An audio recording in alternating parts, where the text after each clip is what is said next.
introductions, just to introduce myself, and then the other two organizers who are participating in this.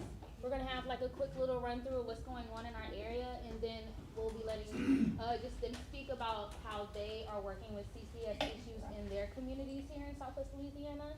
So my name is Breon Robinson. I'm born and raised in Lake Charles, so I'm a Southwest Louisiana girl by heart. I work for Healthy Golf, so I'm the one who is putting it on today with For a Better Bayou and Habitat Recovery Project. So I'm very happy and delighted to be working with our coalition partners here in Southwest Louisiana. I've been doing a lot of work on carbon capture and sequestration for about the last 2.5 years that I've been with Healthy Golf. I've lived here all of my life, and it's very unfortunate to see how a lot of these projects are affecting, the areas we love to play in, the things we love to eat, and just overall our health. So today we're just going to be talking about a few of those projects that are either being proposed here or have been approved. And then we'll be talking with Alyssa and James as well to just give some background on the work that they're doing to just work with these projects as well as other issues. Alyssa, you can go ahead.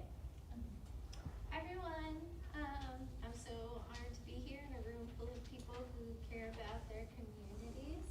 My name is Alyssa Portara. I'm the founder and director of Habitat Recovery Project. I have a 24-acre farm over in Vinton where we had a proposed pipeline pathway through our farm. I grew up in New Jersey in the first planned industrial city in the United States and moved down to Louisiana 3.5 years ago and have fallen in love with the state, and it hurts my heart to see dangerous projects like CCS coming up. And I, as an organization, Habitat Recovery Project is really interested in creative solutions to resist the projects and raise awareness about them. James, you can go ahead and introduce yourself. Yeah, hi, I'm James Hyatt. I'm with For Better Bayou. I was born actually just across the street there, and been here almost all my life. And I think what is happening in this state has been happening for a while, but we haven't been aware of it because it hasn't happened directly in our backyard. And this is not a left and a right issue. This is the government actually working for the people, or the government working for corporations without the say of the people. And so that's a little bit, I'll be talking a little bit more about that and what's been happening in Sulphur, what just happened earlier this month that was able, because of people power, was able to at least get postponed. So anyway, thank you all for taking time out of your evening to come So to you're the saying library. the legislature sold us out? That's what I'm saying, Charlie. That's what you're saying? That's what I'm saying. Yeah, and we're trying to play catch up? And we're playing catch up, and we Okay. need more people. We need every seat filled, and your neighbors and the people across the state who don't have this in their backyard to understand the situation that's happening, that people do not have a say. They have not been given a say. Even though the reason police jurors were formed to start with Yes. was for public health and safety. Right. But for somehow, when Alan Parrish tried to pass those ordinances, ExxonMobil said they was gonna sue them individually and Yeah. threaten them. But this, and nobody, Brett Guyman and that bunch, none of them will do anything to show us where the police jury doesn't still have that authority. They just say, well, you don't have that authority. Yeah. We're in trouble. Yeah, If we don't get some more people to wake up, we might be. We don't get the right They can run people them in pipelines right through a school, Yeah. nursing home, hospital, wherever they want. Yeah. Thank you. So yes, I'm going to be just kind of detailing a few of the projects that we do have coming up in our area, and also trying to maneuver through this. So please bear with me, y'all. Okay. All right. So pretty much this is just a map detailing the different CCS projects that are proposed to be in Southwest Louisiana. So we currently have a Danbury pipeline here in Sulphur. I'm guessing most of you guys are Sulphur residents. No, okay, I know we got some. Okay, the Queens, I know we got some Cameron people. Orange, Texas. Oh, okay. But I have family. Texas. Okay, awesome. We did have a few people who were probably affected by the leak or heard of the leak that happened last year in April. And we also saw like pretty much, it took them 2 hours to like really understand that the situation was happening before they could tell people to do anything, and what they told people to do was just shelter in place. There was no, emergency alert system going on. Can you explain what happened, because we are not aware of it? Yeah, so they had a pipeline leak at the Danbury pipeline here in Sulphur. It leaked in April of 2024, and pretty much it was neighbors telling neighbors like, hey, there's a smell outside, something's wrong. Neighbors call emergency services. All they do is tell people shelter in place. From my knowledge, since Hurricane Laura, police jury has not really put a lot of emphasis on repairing our emergency alert system. So usually we would hear, sirens or something going off to tell you like what's going on when something like that happens. But no, it was just word of mouth. Mind you, this is by High Hopes Nursing Center, if I'm not mistaken. So this pipeline was in a radius of affecting a really good amount of people. Not like a huge community, but a good amount. But shelter in place is the wrong thing to do. Exactly, especially when there's a pipeline going on. You wanna be Well, able the to. CO2, because it's colorless, odorless, and it holds to the ground, and so you're just waiting to die. Exactly, and we're gonna talk more about just like ways of how we can ask our police jurors and just our local and state government, if we're gonna have these projects, this is what we need as a community to keep us safe. We do have the current Lake Charles Methanol project that is looking to be proposed, and they are also trying to incorporate a CCS pipeline into their plan as well. That sits on a Bayou Den. They're crossing 320 acres of my property. Oh wow, really? Yeah. So you were the one who got the notice for the meeting last week. Yeah, so me and James was trying to figure out, okay, if not more people in the community are getting letters, who is? Yeah, but I didn't get it. One of the landowners in Austin, Texas got it, and she texted me and says, what is this? Right. Well, as soon as I saw it, I knew what it was. But they're crossing my 40 acres in Corliss also, another pipeline, as well as Exxon Mobil, that Momentum, but I've never been notified of anything. Same. I feel like they probably kicked me off the list a long time ago. I don't know. But just a clarification, you said Dinsbury, but isn't Dinsbury now owned by Exxon Mobil? Yes, that's why I had put Exxon and Denbury right there, because they're pretty much the same Okay, thing. and the reason I asked you to do that is because the people that's contacted me on both of those properties is Exxon Mobil. Okay, yes, So it is Exxon. Dinsbury that's not, in other words, if somebody in this room, Exxon Mobil, they need to correlate that with Right. Dinsbury. Yeah, okay, Exactly. thank you. No, you're good. Go ahead, ma'am. So I was understanding that they were, injecting it into a well. Now it's going through pipelines? Yeah, so the pipelines are going to pretty much a hub to They've where got it to will have the capture it. pipelines to get to the well. Yes. So the pipeline is what is pretty much getting it from the plant directly through the pipeline to the hub. But the pipelines are not controlled. Exactly. There's no control over CO2 pipelines, no monitoring, no safety, And it's nothing. really not like someone using a remote control to just say, oh, we're gonna stop it, or oh, we're not gonna stop it. It just continues to flow, and it can flow as many as over 1 million tons per year. 2,200 pounds of pressure. Exactly. So it is dangerous, and then pretty much with it being carbon dioxide, if it was to leak in an area that didn't notice it, we all know that carbon dioxide is a silent killer. We had dozens of people die during hurricanes from generators having that. So That's just think. carbon monoxide. Yes. Thank you for that clarification. But yes, pretty much it could be a silent killer. And we did have a incident in Sulphur, Mississippi in 2020 where they did have a pipeline leak pretty much towards the end of the day, and there was not a lot of emergency people to get to a lot of these folks. So you had a lot of people who are dealing with underlying issues now for the rest of their lives. You had a lot of folks just stuck. It keeps cars stuck, so you don't have emergency equipment that's available to get people out of danger. So for instance, if you call 911, 911 can't really do anything, so say, because they don't have the right cars and the proper equipment to get to people properly. So that's one thing that we're gonna look to push towards our government, is just to really see, well, if this is something that you guys are just going to do without our say-so, at least try to keep us safe. There's no training No. in the fire department or anything right now, that any of the fire departments or anything has to fight this or do anything about it. Exactly. That's what you need to know first. No, exactly. And then you also have fire departments like in Lake Charles that's understaffed, underpaid, and you have people who are doing it voluntarily, but again, they're putting themselves in danger already to fight fires. But if they're having to fight these CO2 pipelines, then that's another Well, see, in Mississippi, the emergency responders just knew there were blocks of people laying on the ground, gasping for air, all the vehicles stopped and people slumped over. And so they moon-suited up, they thought it was biological. But when they were driving there, the vehicles quit. Exactly. And then that's when they figured out it wasn't biological, it was something else. Yeah. They only have a valve every 15 miles, so if there's a rupture, there's 15 miles of line that can.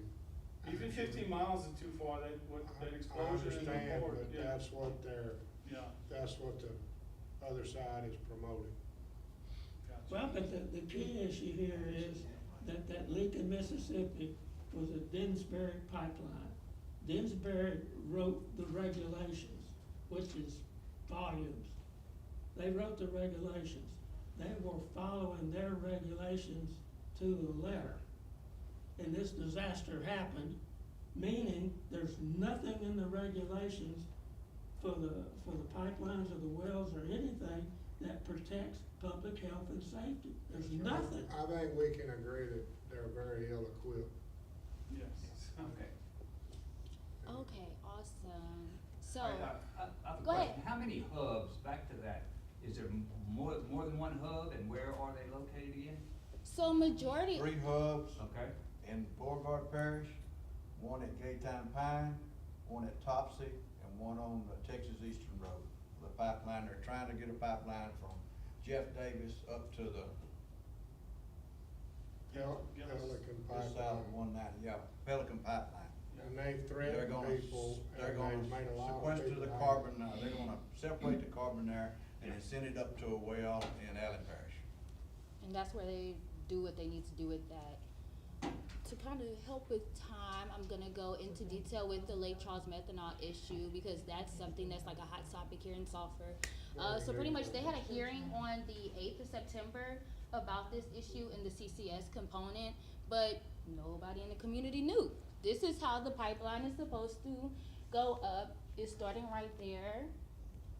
And then it's going to go all the way up through Sulphur. It's supposed to hit parts of Maplewood, Houston River Road. So does anyone live in those 2 communities I named? Maplewood, Houston River Road. My daughter is on this. Did no one got a notice or nothing? I got a notice. Okay. I have a piece of property on the river at Anthony Ferry and Houston River Road, just off Houston River Road.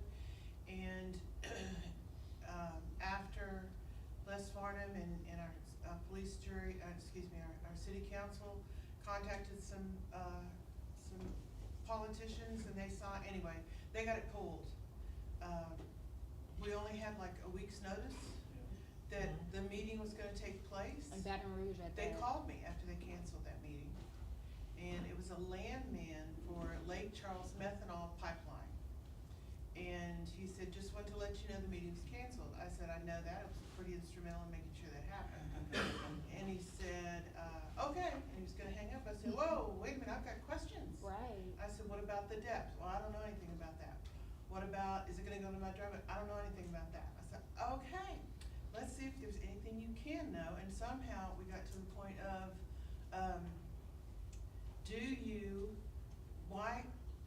it came up that I signed permission, no, I gave permission for them to survey my property. I said, when did that happen? Well, the record shows it was in March, and my husband, I vaguely remember thinking something about drainage, the drainage department, so I don't know what they said to me. I said, well, I want a copy of that. Oh, it's not in writing. And I said, oh. Oh, wow. It was a telephone conversation, and I said, well, I want a copy of the recording. Well, there's no recording. He said, I'm not recording this phone call. I said, well, I am. And he said, no, he didn't hang up yet. He said, well, we're all adults. We don't need recordings. And I said, oh, no. This is business. no reputable business Yeah. doesn't keep records, right? Exactly. It's So all anyway, secretive. so just a line of BS, and so I said, okay, before this phone call's over with, I formally rescind my permission for you to get on my property and do any surveys. Well, but that just means I'm not gonna get the next packet, so y'all have to let me know when, my next door neighbor didn't tell him he rescinded, so he'll get the package, so I'll keep in touch and know there. No, that's good to know, and I had your contact information. But that's why to connect some with you people are again. getting it, some people aren't. Yeah. If they got on the phone and got you to say, okay, which is ridiculous, they've got, they've got it. So pretty much it's just a phone conversation, almost like you're talking to a toll-free number or something. But You it's- say, I'm coming to your house, and you tell them okay, and then they come and they give Well, you they a were letter. scheduled, I said, so have they come already? Cause no, they're scheduled for October. I said, okay, well, don't come on my property. And if they had come and somebody said, like my neighbor, they always, what are you doing on Sheila's property? Comes over and asks, what are they gonna do? Well, back, I talked to her. No piece of paper to show that you had permission to be on somebody's property? Ludicrous. Exactly. So that's why the guy across the street, he wouldn't have gotten one.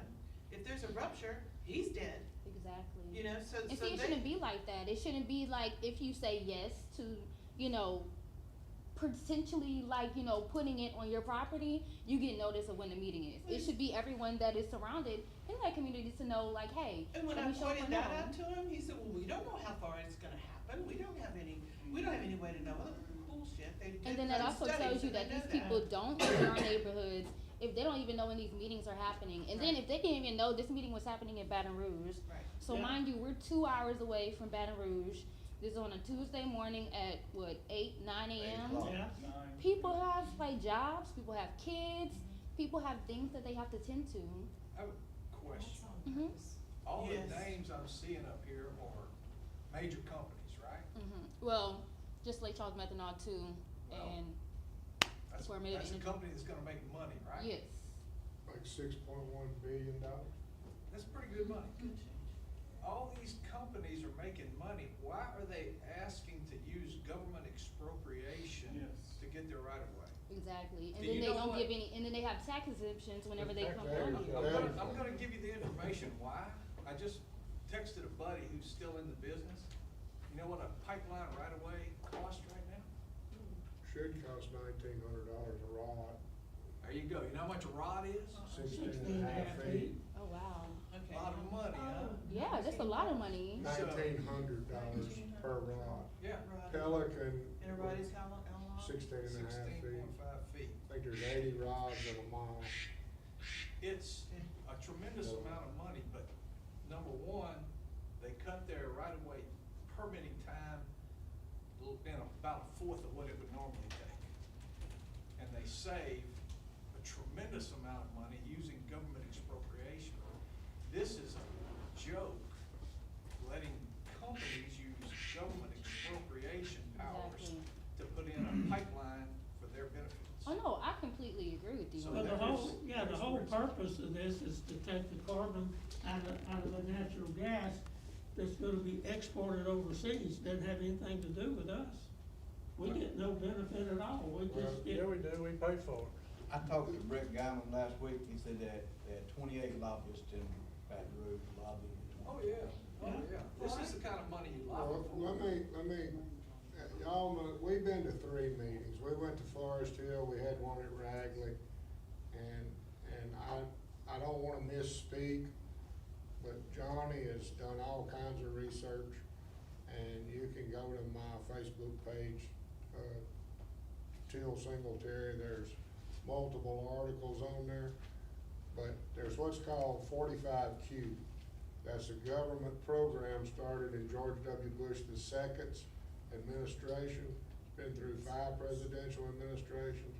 My understanding, and I didn't Google it, but they tax the US citizens, the government does, and then they pay the oil companies $85 a ton to the people that actually capture the carbon. An oil person that I'm friends with said 70% of the money goes to the people that capture it, 15% to a pipeline, and 15% to an injection well. Now, that leaves room for a large discussion, that may not be exactly right. But during the Biden administration, the oil companies, there was $6.1 billion to promote all of this. Well, they were giving out $500 million grants. And the Well, they've people al- didn't even have to prove that they were actually captured. They've already put a $500,000 limit on their liability if they, on your life, that's all you're entitled to. So I'm gonna discuss a little bit, Hackberry sequestration, since the news of their, Class 6 well was approved last night. If anyone got that notification from KPLC, it's right there. I had got it last night, actually, while I was making this PowerPoint. So pretty much, I had went to a meeting on this in May in Hackberry, just discussing more, seeing what community members were interested in. A lot of community members obviously were not interested in it in Hackberry. But the state decided to go forth and approve this project. So this is the first carbon capture project in Louisiana that has been approved to go on with its next steps. What do we know from now? You know, how do we stop it? All of those different things. A lot of it starts with us creating spaces like this, meeting together. We have people from all over Southwest Louisiana and even Southeast Texas here. So I appreciate you guys for coming, but continuing to create more spaces like this with more organizers and more people power, because eventually you can go up to talk to these people, whether it's your police drawers or even if it's your legislators. So it's very unfortunate that this situation did happen. But this approved project crosses my 40 acres. I've got no information from, and I'm in discussion with them for a right of way, but they So you haven't knew nothing provided about me, it? nobody's provided me any information. Interesting. So they're not on my property yet either. Oh wow, that's very But interesting. then also ExxonMobil wants to cross that same 40, and This they is wanna put a in mile of it over there going to Lake Charles Methanol. A mile of it on our property. Oh wow. Go ahead, honey.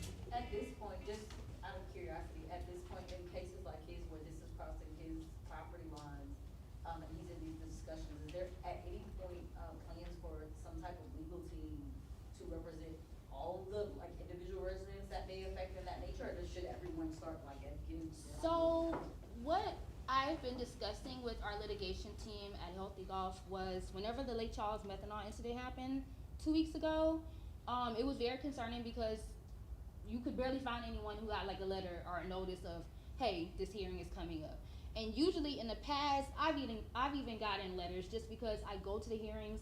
You sign up if you want to get, you know, like information whenever these hearings happen, and you go to them. Well, I have not got any letters about any hearings lately, so that must mean I've been purged from the list. But we're noticing a lot of people have, and actually our litigation team, they were asking, well, how has things been worded? Has it been laid out in certain like media outlets, things like that? Because in certain cases, it could be illegal. But in this case, it was found it wasn't illegal because they did at least give information, is what they're saying. But how they gave the information, how they went about it, obviously it's not okay. It's actually illegal, the part where they held the hearing. This pipeline, Lake Charles Methanol, what they were doing was, the public necessity and convenience is a term that allows them to expropriate your land. And that has to have a hearing in the parish where it happens. On that same hearing, on that same day, September 9th, they still approved a pipeline that went from Jeff Davis up to Beauregard, a 5-mile pipeline that they only have a shutoff valve at either end. That's that momentum. That's, yeah, Momentum. and so, like, because they already had all of the easements for that pipeline, they didn't have to inform anybody else. And they didn't, and they weren't gonna expropriate the land and take it with them in a domain because they already signed easements, and that's what they wanna do. And they also kept saying in that hearing at the Office of Conservation, which is the Department of LDNR or whatever they changed their name to in October. They've only changed their name twice already, so. What has to happen is, for it to be expropriated, is it needs to be a common carrier pipeline, not just from one source to one end. It has to be, that's what eminent domain is for. If it's a pipeline that a bunch of people can put a bunch, you know, like a truck. a bunch of people can ship on UPS. Well, if the pipeline only goes from one person to the receiver, and there's no public need for that. That's a company pipeline that has no public need or necessity at all. And so they were wrong in advertising how they did, Yeah. number one, by requiring snail mail. The comments were only to be mailed in. They did accept email comments, and Steve Gimbio, the interim director of the I have Office of his email too, Conservation, if y'all told want me, oh, well, we'll take emails now. I said, emails are not enough. The 10 day is what the actual public comment period for that pipeline is. So he said, we followed the rules not for the Exxon one. So Exxon Exxon bought Denbury, okay? So when it says Denbury, it's no longer Denbury, it's Exxon Mobil bought it, and they've named it Exxon Low Carbon Solutions, and just like every other company, they got 15 shell companies under it. Anyway, I just, that piece, the most concerning thing, the way they tried to expedite everything. Yeah. And the other piece I wanted to say is, and because carbon capture has got such a bad name and people are speaking out about the sequestration, they were piping this to go to East Texas, and they were calling it for enhanced oil recovery. They said this is 1 million tons a year is going to be for enhanced oil recovery, because people don't mind if you use the carbon to get more oil out, but in East Texas, there right now, EPA is about to permit a Class 6 carbon capture well. And so that is the real destination of this. But because nobody wants this stuff shoved under the aquifer, they're calling it enhanced oil recovery to play a game with people. And later on, it'll be sequestered under somebody's aquifer. That pipeline that got approved though, their attorney was Jeff Landry when he was the Attorney General. That sounds about right. Yeah, so Alright. that's how come that meeting did, that That didn't get pipeline canceled. got that approval on Right. the 9th. Right, But Exxon Mobil, they pulled theirs. yeah. Are you familiar with, the legislature is in discussion about eminent domain, and there's been several bills. The people voted against it several Yes. years ago, but and recently, these companies have been granted eminent domains, my They understanding. voted for it. The legislator Yeah. unanimously voted for it. In 2020. In 2020. And then in this 100%. past, there was not a single legislator or senator who voted against it. 100%. Because, and they all say now, some of them are backtracking, and there, we have some fighters in Southwest Louisiana. I mean, Chuck So- Owen is. Chuck Owen, Yeah. man. But Yeah. not But- in Calcasieu. Well, not yet, until the people raise up and make noise. That's the only reason anything has been done, is because people got together. Didn't Stein? He voted for it, no. No, Everybody. Everybody It was voted for it. unanimous. Everybody voted for it. 100%. Yeah. Yeah. So it has not been changed at this point. It has not been changed. There were many bills introduced in this last session that the intention was to give local control, and they got defeated either in the committee because, House Bill 601, but never made it to the floor for discussion. right, and HB4 was the one that Owen put out that was gonna give the parishes control if they want these, just not the pipelines, just the injection well. And they couldn't even get it out of committee, and that is because people are still sleeping. We gotta wake people up somehow. I mean, before this is happening, I'm glad we have a room full of people, and I don't wanna keep rambling No, on here. 'cause you're about I to got, go I next. got one question. Okay. The Delhi event, where they're doing EOC there, Denbury, I don't- whenever it blew up I don't know.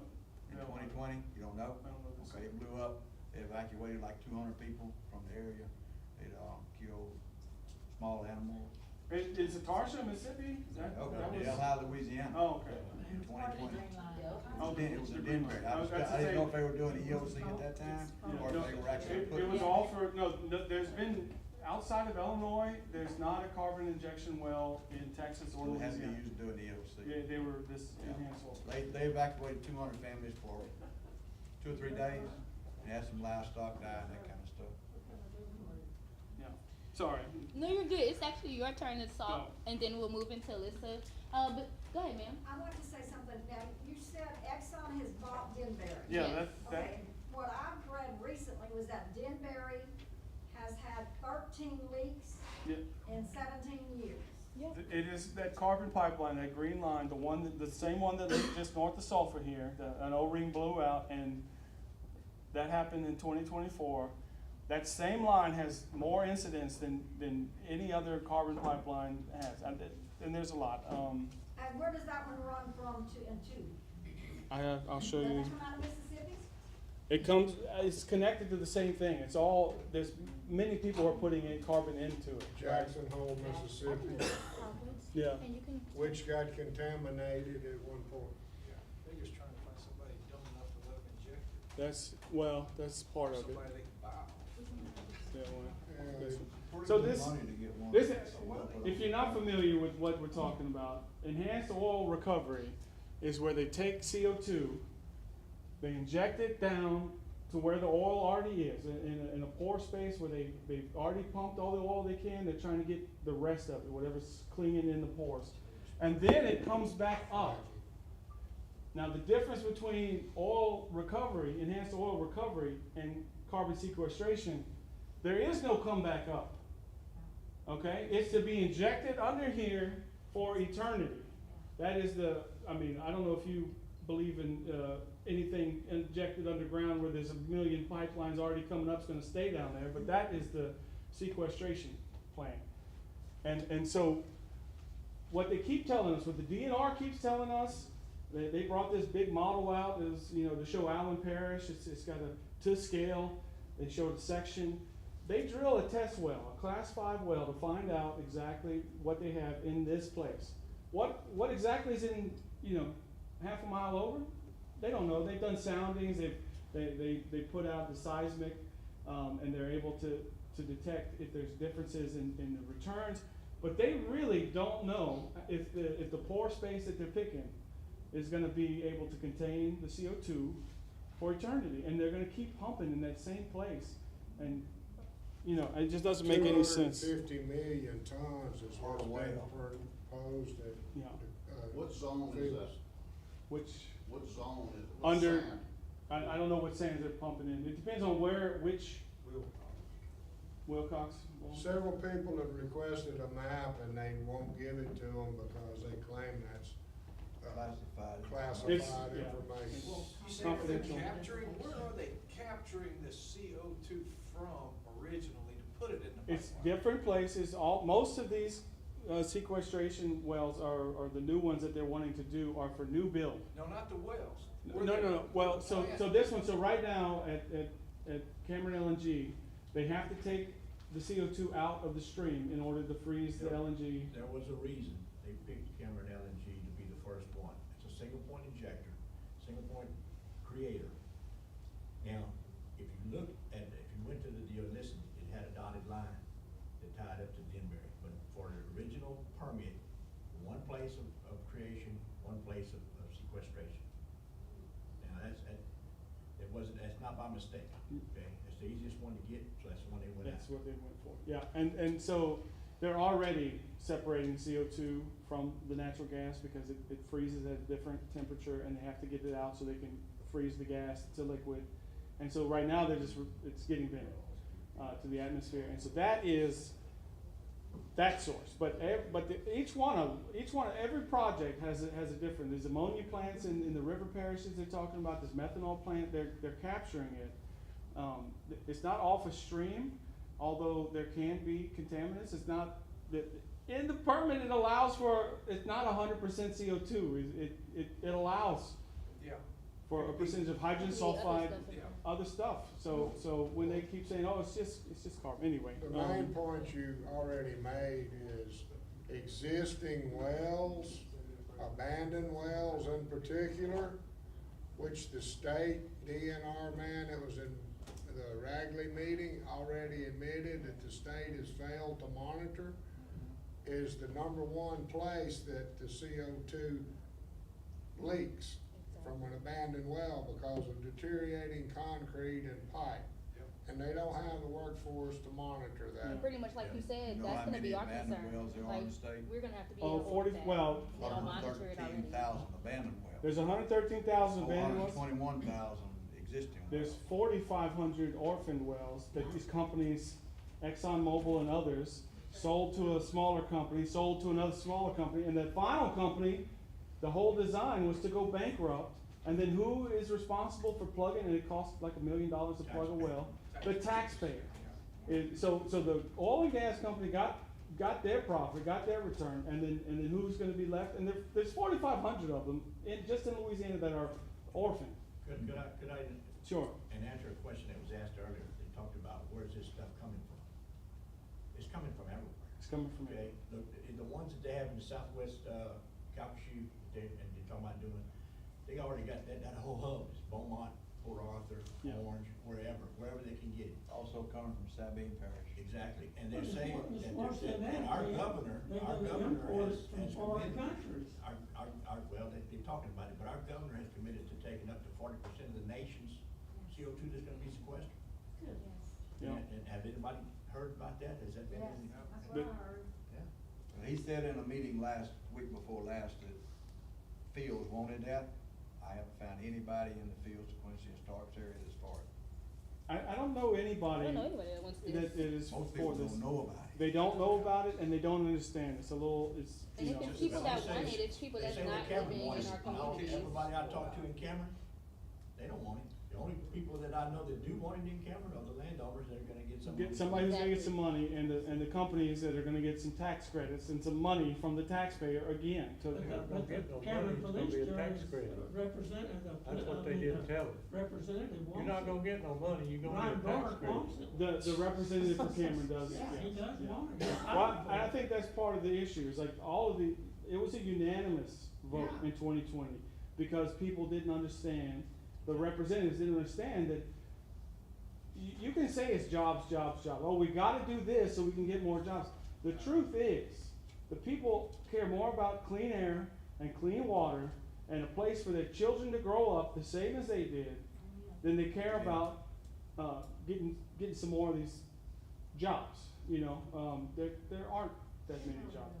They got voodoo economics at work is what they're But the working risk with. assessments all show is that groundwater will be contaminated. It's not a matter of If it's when. when. Yeah, good point. And they're the sole water's source. already low. Yeah. So first off, Lake Charles, the methanol, and who owns that? Lake Charles Methanol. Okay, they That's- own it, that's their Yes, other, right? yes, yeah, The other thing was, I understand that people are upset with what they did in 2020. right. We was in COVID, and a lot of things happened, and I think some of them really didn't understand. But my question is, what are you doing about it today? Because we all make mistakes in the That's past. the- But going forward, there's where you gotta hold their feet to the carpet that, so if you made a mistake, fine. What are you gonna do about it today? Cause you can't sit on the fence no more. And the only way some of these, Some because of legislators some police jurors, in Allen Parish and Beauregard and elsewhere, because they sounded the alarm and raised the awareness for people to understand what's going on, and then from there, they started contacting the legislators who are the ones who can stop this. Well, that's what we need here, is Mark Abraham, Ryan, yeah. Well, thank you. our city council approved the, pipeline to go through the city, or for the survey to be done. They got the same packet I got because, you know, like the guy said, I participated a little bit. So the city council and one person, they thought, the way it was worded, I think, was that they needed this pipeline to go through for energy. Well, you wanna help your companies to do well, you know. Yeah. So it did feel like there wasn't enough knowledge, and one citizen got up and said, CO2 could be going through these pipelines. But I believe it was a unanimous vote by our city council. I think some members may be here, could answer for sure. But hopefully, the city council will now do what I did and rescind permission, cause they haven't started yet. That's my hope, Yeah. is our council people will do that. Go, Which one you wanna go to? just the next one. This one? Yeah. This is that pipeline I'm talking about, Lake Charles Methanol up to, this green neighborhood here. The problem is, if they were able to get the easements all the way through, they don't need this public necessity and convenience. And that's a problem.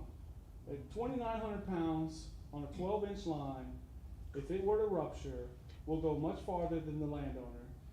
And this entire neighborhood, Maplewood Middle School and Elementary School, there's no reason that this is what happened. The lobbyists and the oil and gas industry has been in the ear of the legislature, and they have already taken the authority away from local control.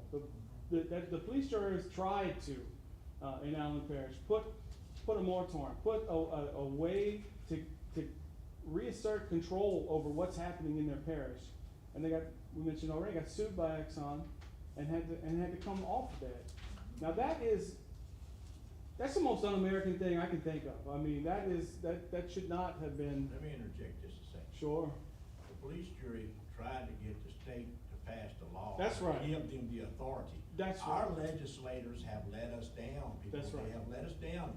So If the local people wanna have a chance to fight it, give it to them. Yep. Give it to them. If it's so good, we'll figure out a way to convince them it's the right thing to do. Yeah. If not, but our legislators have let us down when it comes to that. Yeah, just go on. Yeah, next one. So it needs to This is the Hackberry sequestration in Cameron. These are all the private water wells that Sempro, when they contaminate it, will have to be responsible for. And this is just going north. The truth is, when they inject it and it gets out, who knows where it goes? Yeah. We have a long history. You can go to the next one. We have a long history of problems in this area from irresponsible companies not cleaning up their mess when they make one. And if you think that the regulators are going to do the right thing and make sure that the people are taken care of, right now, just a month ago, they spilled mud in Cameron, and to try to get the same department, the Department of Energy and Natural Resources, to come out and say, hey, that was wrong. What are we going to do about it? They were investigating it from their desk. So, like, I mean, we begged them to come down. So it's the same department, and whether they're underfunded, for sure, and they're understaffed, for sure, and they're the ones who are writing permits and allowing for these things to happen. We talked about this a little bit in Tarsha, Mississippi. This is not some like far out, maybe I'm making this up that this could happen. This has happened. It's happened in Sulphur, and thank God it wasn't to this scale. But a pipeline rupture, an escape of containment by this gas is dangerous. In LaPorte last year, there was a natural gas liquids pipeline that somebody had ran over, and it burned for 4 days because the next valve to shut it off, it took that long for it to burn out. There was nothing they could do. Same thing, if we can't get safety measures put in place, and that's one thing, but the real thing is talk to your neighbors, talk to your cousins across the state who don't have any of this and don't have a clue, and get them to call their legislators. But natural gas you can smell, CO2. CO2 You you can't smell it. That's right. You can't see can't it, see it, and it's it hugs just the spit. ground. Yeah. We talked about this a little bit. It's exactly, it's colorless, it's odorless, doesn't burn, but you'll know it when you can't breathe, or when you go, You can't escape it in your vehicle. and you can't, and your car won't run. I will put this up, but this is at Calcasieu Point. This sign is up in many places, north, from Calcasieu all the way through Allen. We have a seafood advisory on this river that says that if you're not too young or too old or immunocompromised or pregnant and you're feeling lucky, you can eat 2 meals a month of half a pound of fish out of a river that is abundant with fish. Why? Because a company just down the road for decades dumped into the river, and it has gotten into the food chain.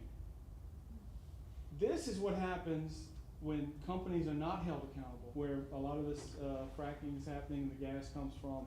What they do is they use water and gel to break open the rock and get the oil and gas out of the shell. This is Lake Bulmer in West Texas. After that water comes out, it's called produced water, and they inject it back into waste wells. Well, this is not supposed to be a lake in the middle of West Texas. We're not supposed to be a lake in the middle of West Texas. We actually drove out there. We actually drove out there, and we shouldn't have. It's all coming up right here. The water's coming up, and it's. I mean, it was really dangerous. It's H2S. As soon as you open the car door, there was no sign either. There was no sign to say, "Hey, don't come out." And the rotten egg. I worked at the refinery. I probably shouldn't have been exposed to many other things, but the point is, they thought this wasn't gonna happen. This couldn't have happened. There's no way for the water to get connected and then come back up to the surface. It can happen, it has happened, it will happen. And unless we, and I'll just make the point, unless we can wake some more folks up and call your legislators, and Mark Abraham's one of them. I mean, Brett Diamond's been pretty good at being responsive. But, so we have some on our side, but there's a lot who aren't on our side, and the governor is not on our side. You know, Well, didn't he just say at the last meeting, he's gonna try and stop it for those people? That's what he said. He said, give me 30 days. The governor? He said that at somebody's meeting recently. He said, if I was told correctly, he said, if I was told correctly, he said that the people that don't want it, I won't permit it. The people that do want it will get it. So he didn't And they say, want it in field. he didn't say that he was gonna stop Stop it. it. He did say that if you complain about it, you're an ankle biter or a gaslighter. That's, That is recorded. yeah, ankle biter, that's, well, we need a lot more ankle biters and we need to start crawling up that leg, you know? And to the other point, that should make everybody, we should not be subsidizing billion-dollar companies, I don't care what they're doing. Amen. And this is just a listing of all of the CCS. It's not all of the CCS, but we could stop it federally. If they pulled the 45Q, then that would stop it. I don't know if we, you know, this, like I said it before, this is not left and right. I mean, we can try to disparage whatever side. This is about the will of the people. And the fact that corporations have outsized influence over our government, not just the state, but nationally too. And so we've been working with this coalition. This is mostly environmentalists. It's mostly to the left. This is what I'm saying. When the EPA was granting primacy, there was Lake Marquardt had a air products injection project that was started. They were involved, and environmentalists. We have got to build a big tent and a big table and not, I think, pointing the fingers at all these Democrats and all these Republicans. That is not helpful. What is helpful, I believe climate change is a real thing caused by our dependency on fossil fuels. That does not mean that I want to store the carbon in the ground. And that does not mean that we don't agree on we want clean air and water and not subsidize billion-dollar companies. So they have a lot of reporting. Some of it needs to be updated because it is moving fast. I don't know if you understand how fast they are moving. As soon as this uprising of people against it started happening, there's another carbon capture meeting, town hall happening in Lafayette. Tomorrow there's another one. They are trying to get this as fast as they can, as quick as they can, and it is absolutely imperative that everybody, if you care, and you do because you're here, that you can join Facebook groups, people of Louisiana Against Carbon Capture. Calcasieu has their own group, Calcasieu, Concerned Citizen Calcasieu, on carbon capture. We have got to keep this conversation going. The CO2 Alliance has been very helpful. CO2 Chronicles on Facebook. Yes. And the guy leading it, Roland Hollins. Sign the petition, and before you leave, sign the petition, yes. And Roland Hollins, the guy leading the CO2 Alliance, his boss called him into Houston and said, open your mouth one more time, you're fired. And he's an elected police sheriff. Thank you. In past years, overall, they burned the flares, burned off the natural gas. Then they started capturing things in natural gas and selling fuel on there. So, ask this question. Can the CO2 be burned off? No, it's not flammable. It's not So possible. what other disposition would a person have to get rid of the CO2?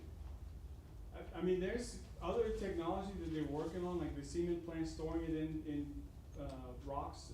All of this is like to the beginning stages, but so is sequestering the carbon underground. This is like not a proven technology, no matter how many times the corporations say, we've done this for years. No, they have not been doing this for years, and the ones that they have done have all had problems and failed. And do we want to be the guinea pig with 30-something projects in Louisiana? If LSU's gonna start a carbon capture program, they should, not be already permitting them before they study what's gonna happen, you know? Anyway, but it's a good point. Well, there's an alternative to what they're doing, you know. Yeah, you know, I don't think there's none built out enough. Anyway, I'll stop for now, I know we're, No, but Henry, the whole point of this is that if we captured all the carbon in this country, in the United States, it wouldn't make any measurable difference until China, Russia, and India get theirs under control. Because remember, the Japs exploded the bombs over World War II, so the air we're breathing now, a couple of days ago, was over China. So it's stupid for the American people to sacrifice, to turn their land into wasteland, and to go, it's a scam. It's back what you said. Well, I think there's a few things. well, I mean, that's what they're doing now, is bidding it. Pretty much how they're doing it, exactly. I wasn't joking a while ago. They're all over Facebook. If anybody's got any property, they're saying if you've got enough property to plant trees, that they'll pay you some money for just holding those trees. $9 a acre. And they're getting that 45Q credit somehow. That's how they're doing it. So there's other ways to do it if they wanna take the time and do the effort. Well, I heard they only capture 5%. Does anybody know? Yeah, no, that's what the permits say. 5% of the carbon dioxide. The air we breathe is 0.04% CO2. Right. In 20 years, it'll be 0.0. Okay? We're only looking at 3/1,000s, 3/100ths of a percent. If we do nothing, Well, at 0.02, plants start dying, yeah. We will too. cause they ain't gonna make oxygen, If right? the plants die, we die.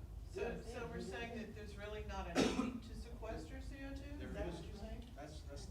From what they've said, with the geoscientist, he said that if you take Cajun with 10,000 seats, it's only taking up 4 seats. I mean, why are we doing this? Because of the money. Yeah, it's You got to follow the money. I mean, for a company, they don't care about you. They just say, and look, these are the same people that are oil and gas, that you think, hey, they're gonna hurt themselves because they're putting this there where they can't get to it. From what I've been told recently, was that the people that give up their, rights, that poor space, they own it permanently. So if oil and gas does come back one day, they're getting, you ain't. Now, whether or not that's true, that's what's out there now.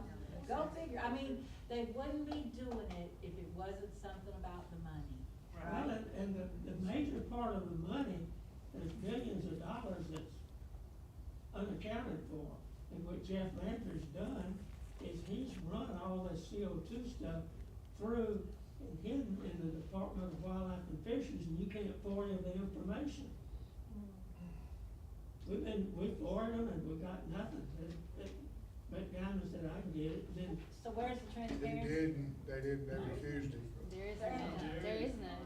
No, but wildlife, all these departments used to be in the Wildlife and Fisheries, DEQ and Natural Resources, all handled under Wildlife and Fisheries a zillion years ago, then they broke off. But they claim that they are a self-funded agency, and so they're not, subject to FOIA-able, information. But that's where all the money and the dirty deals are, that you can't find out what's going on. That's where the bulk of the money is for all the kickbacks and payoffs. But should our legislators be checking into that for us? I mean, I they asked work them to, for us. I asked them to. Charlie. I got the text, Charlie. they couldn't get it. Well, thank you for trying. Keep Charlie trying. Combs has got to ring, so. Let's hear what she has to say, but then, cause she's standing there. Oh, I'm sorry. We're That's sorry. okay, no problem. Oh, I this is think it's also important home. that we have Oh, there you go. conversations while we're all here in the room together and. That's the purpose of this meeting. Yeah, we can, this is not like a recreation center, we do have to leave by 7:30. But no, this is, the purpose of the meeting is to get folks together who are concerned about this issue here in Calcasieu Parish, to have a space to be able to talk these things through. There's a lot of things that a lot of us don't know that we can learn from one another. Mr. Charlie is a source of knowledge, as you guys could see. So I'm really grateful that he's here as well to just, talk these things through with us. But Alyssa, she is a landowner here in Calcasieu Parish. She's experienced an issue with a pipeline in her community, and she's just gonna tell us about her her organization, but also the ways that they were able to work through this pipeline. Thanks, Bree. Yes, so I'm Alyssa.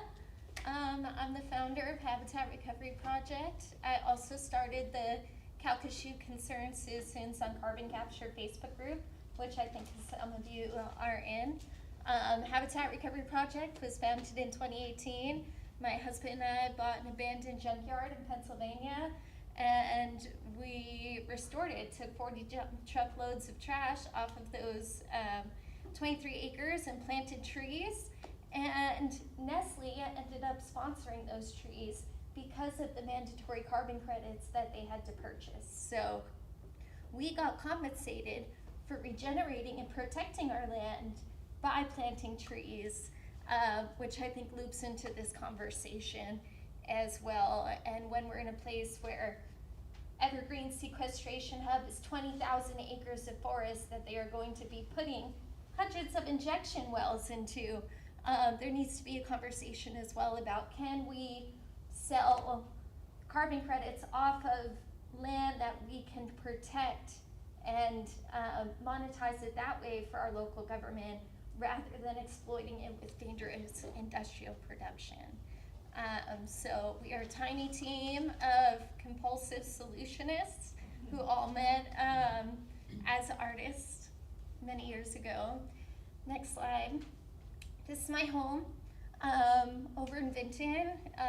It's the headquarters for Habitat Recovery Project, as well as a campground that we call Snow White Sanctuary that won #1 tent camping campground in Louisiana 2 years in a row. We had a NGL line proposed right here behind my home, about 200 feet. This is where I milk my goats in the morning with my kids. And this pipeline had a half-mile explosion zone if something were to happen. So I found out when the landman called me. He told me, we're trying to put the De La pipeline through your backyard. When I got the call and they said it's Moss Lake Partners and we're calling on behalf of Pipeline, I said, oops, what'd I get myself in trouble for? But then they told me it was planned for my yard, and that was startling. So we quickly got to work and organized landowners across all of Texas and made a coalition of landowners in communication to work on not signing easements, sharing information, and coordinating so that we can resist this project through Easement Action Alliance, as well as, you know, if they were to build the project, negotiate the highest price, share best practices for that. And I'm happy to say that this week there's going to be a press release out that this project, the De La pipeline, is now on hold. We've had a successful campaign. There is a chance that, you know, they might sell it to another company and it gets bought out and put together. So we're going to continue to communicate, continue to organize. But I also bring this up because the landman told me they plan to build a pipeline corridor here. There's currently a 12-inch propane line, but I suspect, being in Vinton, CO2 may have been potentially through my yard as well. A bit about carbon capture. Because we have some of the biggest carbon emitters on the planet right here in Southwest Louisiana.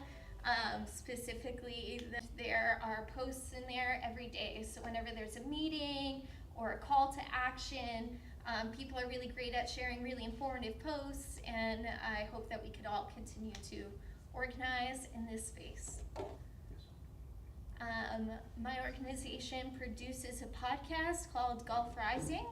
It's a collection of stories and interviews about industrial build-outs along the Gulf Coast and the people who live here. There's some really interesting episodes from the historic Mossville spills that James was talking about here in the Calcasieu River.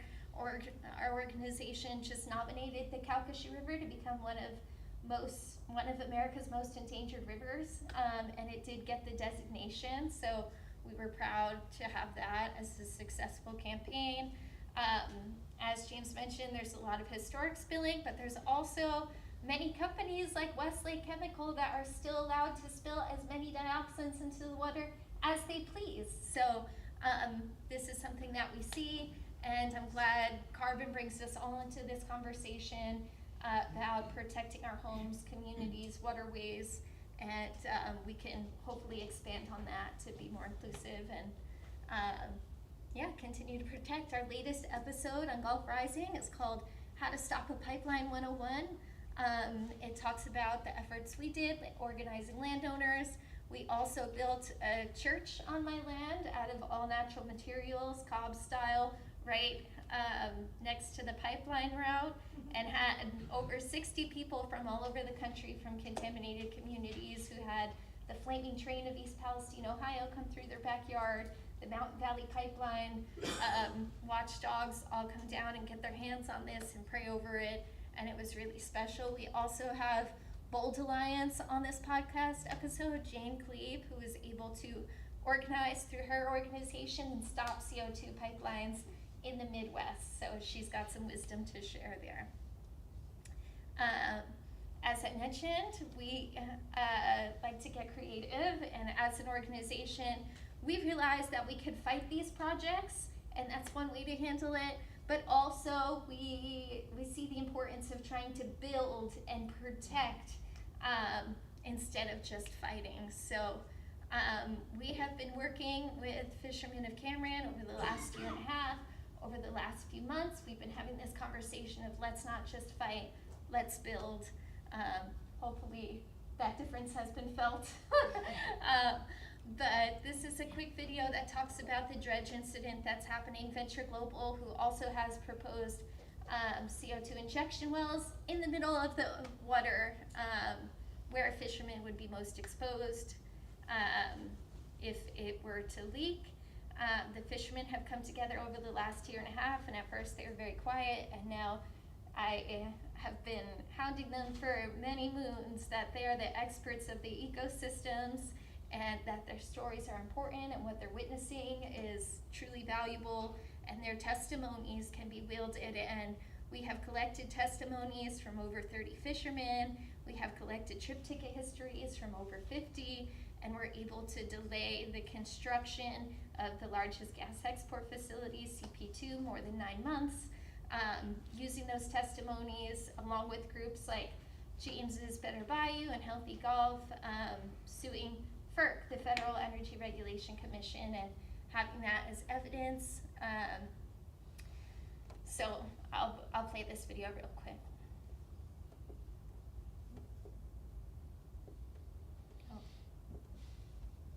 I don't think it's connected to the Wi-Fi. Okay, no problem.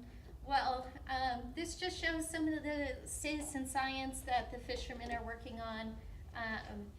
We've seen sedimentation from the dredge to make way for these CO2 emitting facilities, and fishermen are getting out there and taking dredge samples and using hydrophones, underwater microphones, to monitor both the bioacoustics of the water, the sounds of the fish and dolphins, as well as the underwater noise pollution, which they believe is one of the biggest factors preventing and impacting the historic migration routes that their families have relied on for decades. When you're fishing, you don't want to stomp on the bottom of the boat, you'll scare the fish away, right? And so if we are putting these massive builds where pylons need to be hammered 70 feet into the ground, it's going to make noise, it's going to prevent fish from going where they used to go to spawn. More predators towards the Gulf means more get impacted, and now we've seen their catch drop as much as 85% in just 4 years. So they're hoping to see a just transition, and if they can't catch, maybe we could get them jobs in restoring habitat or doing citizen science, monitoring things. And so this is something that we're working on building, that if we get more data, if we get more awareness on the situation, hopefully that will get more community to stand up and protect this beautiful, special place. We also, for resisting the Dela pipeline, created a list that's pretty extensive of red tape strategies, as we've called them, and these are just a few that we're hoping landowners can use. There are USDA grants for rural development, so starting businesses and things like that in rural areas that are healthy for the environment.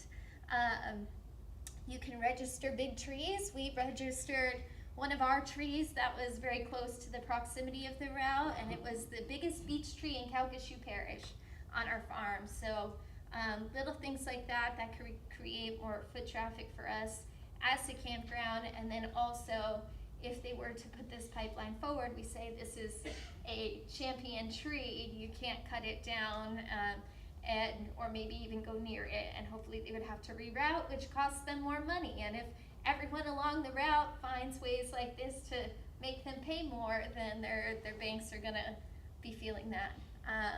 You could advocate for archaeological sites. We talked with homeowners along this route who had historic indigenous mounds on their properties, were part of the monarch butterfly migrations, and so I think this is a really important one. In Cameron, I know we have historic graveyards on the places, on the islands that they're trying to put industry, and I think it's people in the community who know these historic resources, and being active in the public engagement opportunities. If you know about this, write it in a comment. That is the only way the people at these agencies become aware, is if the community members tell them. They're sitting at desks in DC or wherever else, and they rely on us to engage, which is unfortunate because many people don't have the time to, but this is a time for us to throw some comment writing parties and all get together and make it a fun experience. You can certify as wildlife habitat. This is something we did on our land. The USDA also offers migratory bird programs. So if you have ponds on your property, you could get payments for 99 years for not touching those ponds or taking industrial projects into your yard, signing easements. So migratory birds have a soft landing place. I also want to mention one of the first meetings I ever went to, an elder biologist in the area, Michael Tridico, told me, you know, the Audubon Society bird watchers have been one of the most effective groups in stopping these projects because they go out there and they look for the endangered birds. And if you can document an endangered species along the route, that has to be taken into consideration during their environmental assessment. So keep an eye out for them as well.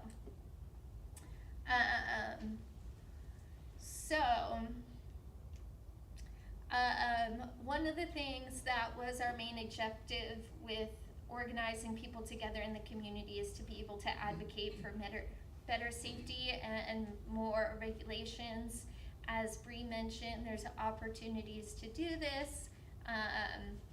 Our failing alarm systems in the region are an issue, and there's opportunities for these CO2 projects to partially pay for that with the community benefits agreements and things like that if they do happen. So I think it's important to raise awareness.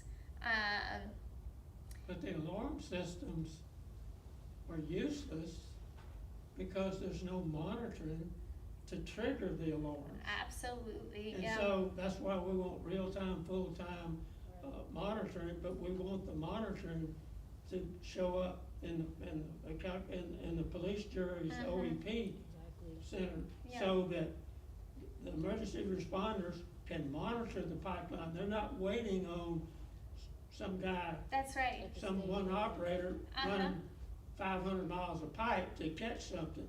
That we want the information, the same information they're monitoring, to show up on the screens in the OEPs of all the police jury buildings, real-time, full-time. Yeah, I have a small home air monitor on my home, and the other night I got a text from James that it was up high, and apparently there was a large flaring incident in Orange, which is just down the road from my house, and my son has lung issues, and he was having a cough attack that night, and then I got this message that said, look at your air monitor, because it's public online, and I think that is so important. I know the closest air monitor to Cameron's in Vinton, I believe, under the EPA, but my organization, Habitat Recovery Project, just won a $100,000 grant to get a EPA certified air monitor that will be moving down into the region. So we're really excited about that, and I think this again is a conversation where if our local government authorities and things like that are unable to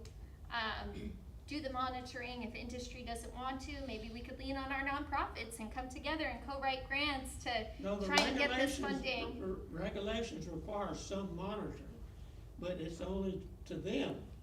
We should be. It the should be public, correct. Should be looking at that same monitoring. Absolutely. The other thing that's critical is they need to add odorant to it, to CO2.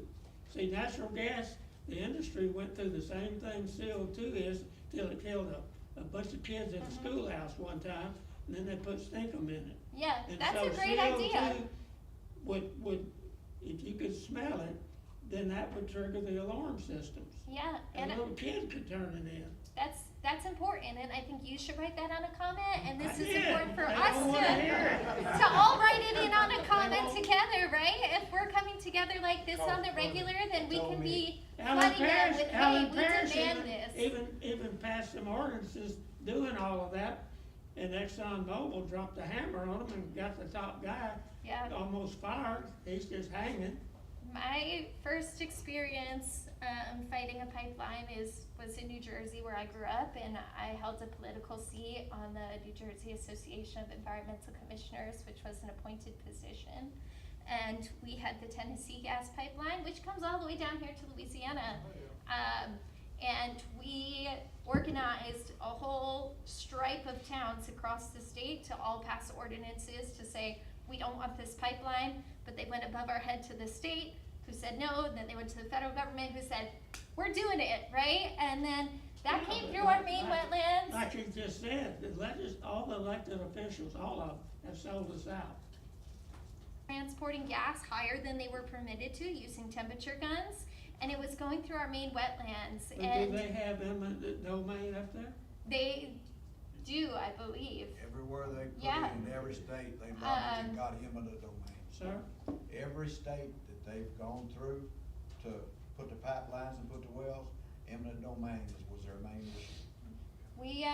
We found out about this temperature being higher because we formed a group called the New Jersey Pipeline Walkers, where we'd go hiking through the beautiful Appalachian Mountains together along the routes and check for leaks and things like that. And it was a great way to meet up and do something fun while monitoring it. And then we also did work doing species tracking, where we bring groups of kids out at night to identify the frogs and salamanders during their last 3 rains of fall and first 3 rains of spring, and found out that there was a population dip. And this was because the reptiles and amphibians were attracted to heat in the wetlands, and then the sex of their babies is dependent on temperature. We had all-female frogs along these pipelines, and that's the food source for our bald eagles that were endangered at the time. They're not anymore. And so these are the types of creative things that we like to think about and do as an organization. And wrapping that up, opening for more comments and questions, I'd love to see. I know, I have one question. How have they been operating, and how are they operating now to remove the carbon? They haven't been. They've got what they call direct air capture. So they just, Well, they got some big fans, and they suck the air in, and they separate the carbon from it. This is what I read. okay. It's not built. That's not a question. The question was, what are they doing with it now? They're releasing it to the atmosphere. Okay. I've been for It some goes time, there. for years and years. So this is all more than likely just a money and a, Right. Yeah, That's pretty a much like- scam. That's all I it think is. what Yeah. y'all, I think what y'all are asking, and somebody correct me if they know different. In order for us to sell gas to the EU, primarily Germany, they require the oil company to have a carbon capture program. They're buying it now. Is that, There's methane regulations that are in the EU that is trying to keep decarbonized, but they need the gas, they don't care.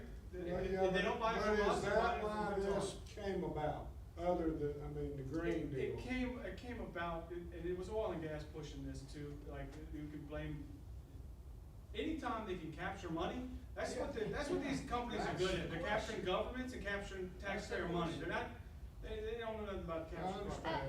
that's the question. And Is it's this a- necessary, or is this just for And money? CO2 is a waste product.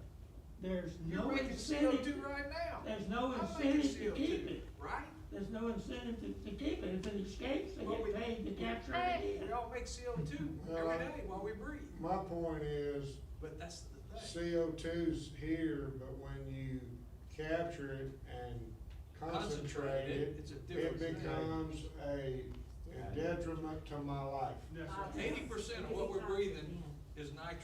Right, 20% of what we're breathing is oxygen. yeah. Ballpark numbers. I also hear a lot about how, like, in this room, in these conversations, our legislators have sold out to this, which I believe is true. I wanted to share an experience that I had after we got CO2 credits on my farm for planting trees. I started brokering them. I worked for a few different CO2 carbon credit companies and who were focusing on reforestation, and I ended up partnering with the Kenyan government, and we did a 2.2 million acre plan to reforest areas, get carbon credits for those forests sequestering the carbon. Trees do it just fine, and it brought tremendous income, and we were able to use that partnership with the government to build a sustainable trades college that made wildfire task force, water management training, solar panel installation, things like that. It also allowed us to put tree nurseries at all the schools that we use. That ain't gonna work in the. I know, it's hard, out of realm in Louisiana to do something like that. In the Gulf parishes, because we got sole source aquifers. But We got the Chico and the Evangeline, which is the lifeblood of all of the Gulf Coast yeah. parishes. I just wonder I spend a lot of time at the Sam Houston Jones State Park here north of Lake Charles with my kids, and if our parishes could get that. There's over 40 countries that mandate that corporations who are polluting greenhouse gases have to buy carbon credits, right? And so if we could get a state park like that to sell carbon credits for their trees, then maybe that would be.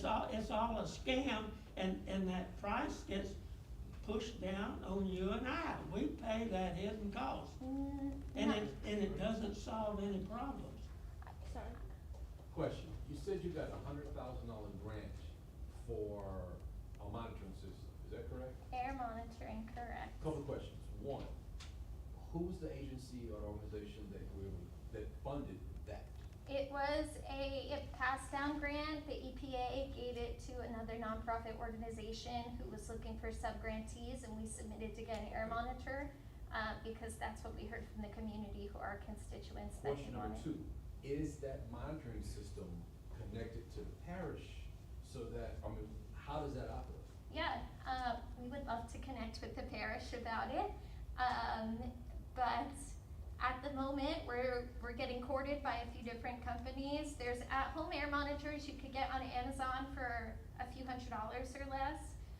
We're looking at getting a several $10,000 one that will monitor the specific chemicals that get emitted from the LNG facilities. So this monitoring system, if something was to be released, this monitoring system goes off, it will announce that in a certain range? What's the radius? Yeah, we have a partnership with an organization that has existing air monitoring programs where they build websites that publicly show the data in real time. And so we're gonna be pursuing that and building that out. We have a year to complete it and get it up and running, but I think we'll be putting this monitor on a trailer or something like that so we can move it around potentially. Last piece, because I don't want to take too much time, but if you in Calhoun Parish, you have police jurors who represent the western side of the parish, you have an emergency preparedness type of system that you basically funded, why isn't there any interface between the two? There should be, and so I think, this project we proposed for Cameron, it was a program that we proposed, we weren't doing yet, and so now that funding is secured, we're gonna pursue those partnerships, cause we're moving forward with it. Have you met with, Cindy with Micah 6? I know that she has an air monitor here in Sulphur too, I'm not sure And the if status she on that one. publishes the data, the state will sue her. I think, They just passed a law to where they can sue her. Yep. Yes. This camera, this Community Air Monitoring Reliability Act was funded again, by the corporations who don't want the people to have the data, otherwise it would be And these are readily released. EPA monitors that she's using, Yeah, and should be sued if she publishes. it's, yeah. Well, that's another So bill for the essentially- legislature in the spring. And it's an EPA grant she's got, Yeah. and EPA equipment. The, I guess, action item based on what you just said would be, between what both of you just said would be, once a system like that is up and running in the area, to get our representatives on the boosters or the city council to pass some sort of ordinance to where it could be published for us locally without those kinds of consequences, right? I think That would it's- be A word around.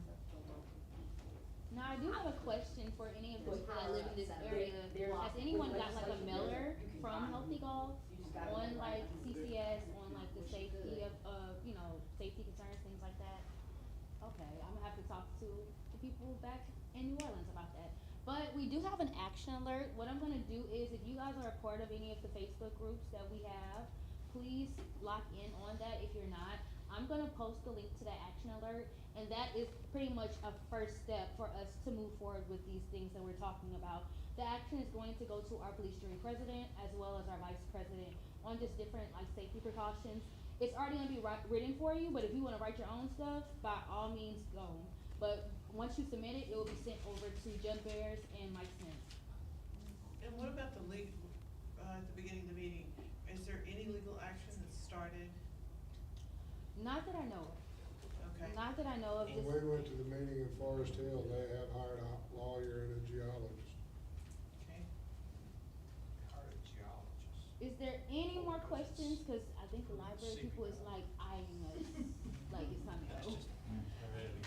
I can't see the petition. names, but the name of the work south. Your petition. The petition, so I'm gonna drop it in the Facebook, groups. I can get your information too as well and connect. Does anyone have any questions? I also wanted to say that there's a QR code over there. We have a resident here in Sulphur who has a group here in Sulphur that's discussing CO2. So if you wanna be a part of that, please scan that QR code as you leave out, and if you haven't signed in, please sign in. Okay? Yeah, I just wanna make a statement. We got to talking about several different things besides CO2. CO2 is the thing we need to concentrate on more. So guys, Hey. y'all need to get the word out to your friends, your neighbors, your other people. When I attend these meetings, I'm getting where I know these people by name. And so a lot of these meetings are attended by the same people. We've got to get the word out. If you want this to be stopped or have a chance at it, and look, don't get discouraged. In South Dakota, they passed a deal and the people got wind of it and people got rose up and they cleaned house in their legislature, changed the law, changed the governor. It can be done, Yeah. but we've gotta do it by working together and we need to get the word out. That's it. We do have a meeting October 14th in Ragley at the South Boulevard Recreation Center. Could you share that information with me? Yeah, it'll be, Bradley Blond, the geologist. We're gonna have, a water expert there and, environmental scientist. Okay, So and I that also will know be- there's one in Kinder Yes, on on the the 30th 30th. of September, so if folks wanna move over to Kinder. Also too, if these are like your neighbors, community members that y'all know, you know, strategize like carpooling. It's, you know, these meetings are popping up all throughout the southern coast of Louisiana, even into like the northern part, centralized part of Louisiana. If you guys do wanna show up, just, you know, create conversation with your community members, create conversation with your neighbors, see if someone wants to drive one day, see if y'all could, you know, possibly get a bus for people, I don't know. But it's definitely mandatory that if we're not having these meetings here as much, we're still supporting and we're learning from the other folks in other areas. Alright, y'all, thank you guys so much. And I will be talking to you guys soon.